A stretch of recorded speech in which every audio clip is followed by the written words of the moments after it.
सोनितपुर ढेकियाजुली की इस पवित्र धरती को प्रणाम करने का अवसर मिला है। ये वही धरती है जहां रुद्रपद मंदिर के पास असम का सदियों पुराना इतिहास हमारे सामने आया था। ये वही धरती है जहां असम के लोगों ने आक्रमणकारियों को हराया था, अपनी एकता, अपनी शक्ति, अपने शौर्य का परिचय दिया था। 1942 में इसी धरती पर असम के स्वाधीनता सेनानियों ने देश की आजादी के लिए, तिरंगे के सम्मान के लिए अपना बलिदान दिया था। हमारे इन्हीं शहीदों के पराक्रम पर भूपेन हजारिका जी कहते थे, भारत भारत ही है आज जागृत है, प्रति रक्त बिंदु ते हहत शहीदर हाहत प्रतिज्ञा वो उज्जवल है। यानी आज भारत के शेर जाग रहे हैं। इन शहीदों के खून की एक एक बूंद, उनका साहस हमारे संकल्पों को मजबूत करता है। इसलिए शहीदों के शौर्य की साक्षी सोनितपुर की ये धरती, असम का ये अतीत बार बार मेरे मन को असमिया गौरव से भर रहे हैं। साथियों, हम सब हमेशा से सुनते आए हैं, देखते आए हैं कि देश की पहली सुबह पूर्वोत्तर से होती है। लेकिन सच्चाई ये भी है कि पूर्वोत्तर और असम में विकास की सुबह को एक लंबा इंतजार करना पड़ा है। हिंसा, अभाव, तनाव, भेदभाव, पक्षपात, संघर्ष, इन सारी बातों को पीछे छोड़कर अब पूरा नॉर्थ ईस्ट विकास की राह पर आगे बढ़ रहा है और असम इसमें प्रमुख भूमिका निभा रहा है।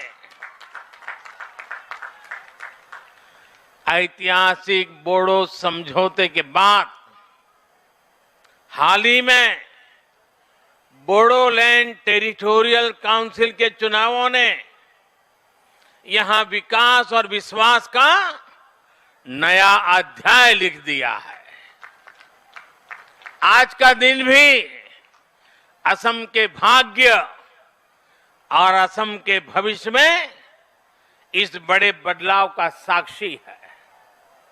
आज एक और विश्वनाथ और चराईदेव में 2 मेडिकल कॉलेजों का उपहार असम को मिल रहा है, तो वहीं असम माला के जरिए आधुनिक इंफ्रास्ट्रक्चर की नींव भी बढ़ी है। अखमर बीकाखर जातरात आज ही एक उल्लेखयोग्य दिन। यही बिखेक दिन टोत मैं अखम बाखिक आंतरिक अभिनंदन जनाई छो।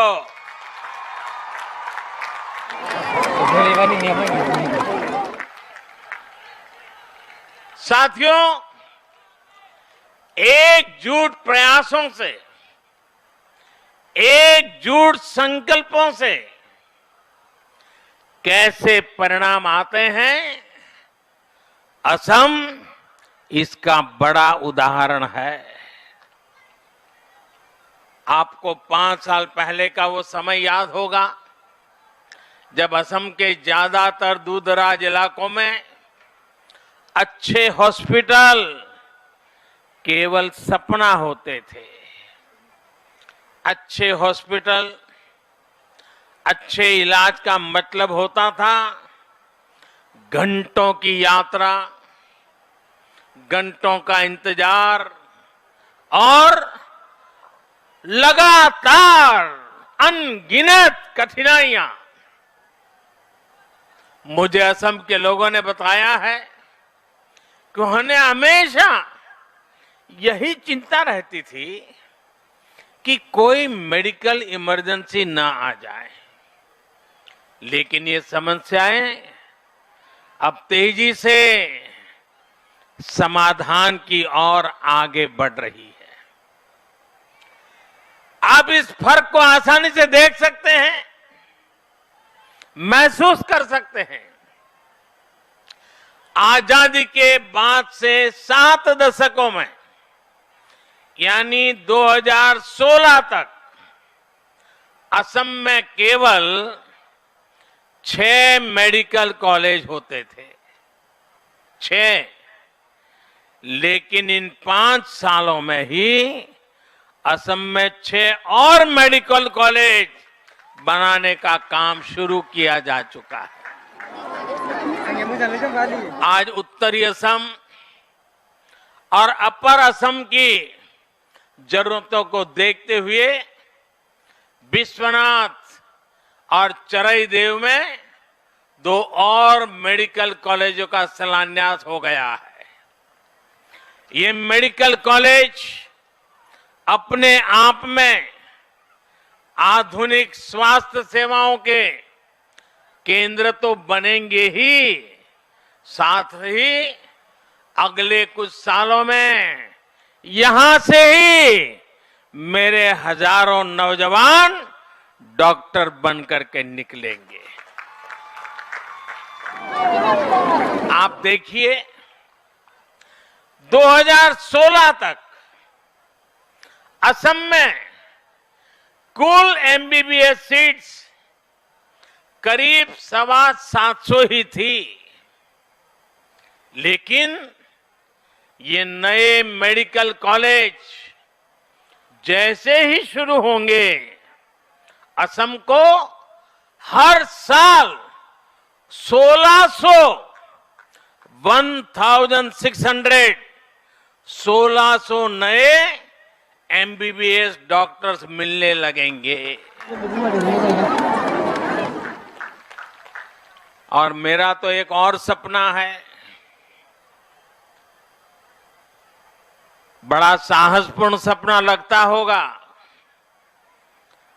लेकिन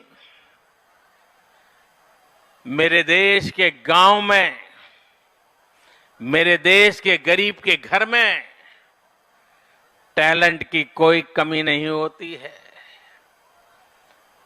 उन्हें अवसर नहीं मिला होता है।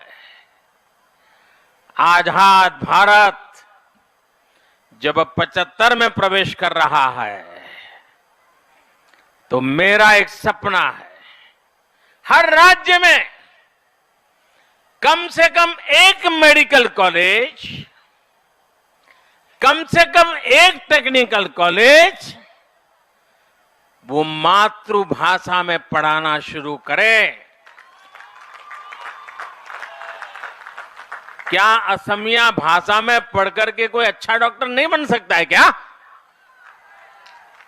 आजादी के 75 साल होने आए और इसलिए चुनाव के बाद जब नई सरकार बनेगी असम में, मैं यहां असम के लोगों की तरफ से आपको वादा करता हूं कि असम में भी एक मेडिकल कॉलेज स्थानीय भाषा में हम शुरू करेंगे। एक टेक्निकल कॉलेज स्थानीय भाषा में शुरू करेंगे और धीरे धीरे ये बढ़ेगा, कोई रोक नहीं पाएगा उसको। ये डॉक्टर्स असम के अलग अलग क्षेत्रों में, दूर दराज इलाकों में अपनी सेवाएं देंगे। इससे भी इलाज में सुविधा होगी, लोगों को इलाज के लिए बहुत दूर नहीं जाना होगा। साथियों, आज गुवाहाटी में एम्स का काम भी तेजी से आगे बढ़ रहा है। इसका काम अगले 1.5-2 सालों में पूरा भी हो जाएगा।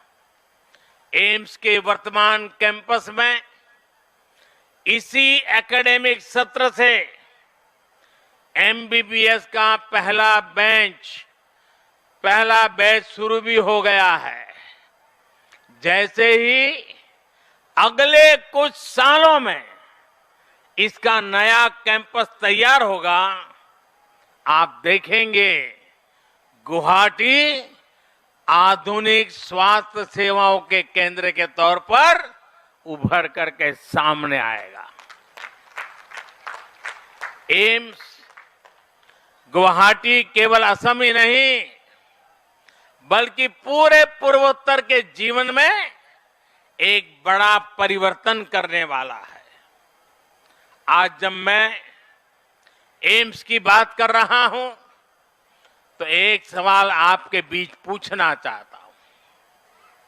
देश की पिछली सरकारें ये क्यों नहीं समझ पाई कि गुवाहाटी में ही एम्स होगा तो आप लोगों को कितना लाभ होगा?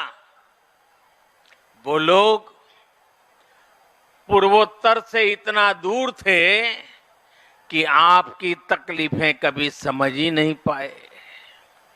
साथियों, आज केंद्र सरकार द्वारा असम के विकास के लिए पूरी निष्ठा से काम किया जा रहा है। असम भी देश के साथ कंधे से कंधा मिलाकर आगे बढ़ रहा है। आयुष्मान भारत योजना हो, जन औषधि केंद्र हो, प्रधानमंत्री नेशनल डायलिसिस प्रोग्राम हो या हेल्थ एंड वेलनेस सेंटर्स हो, सामान्य मानवी के जीवन में जो बदलाव आज पूरा देश देख रहा है, वही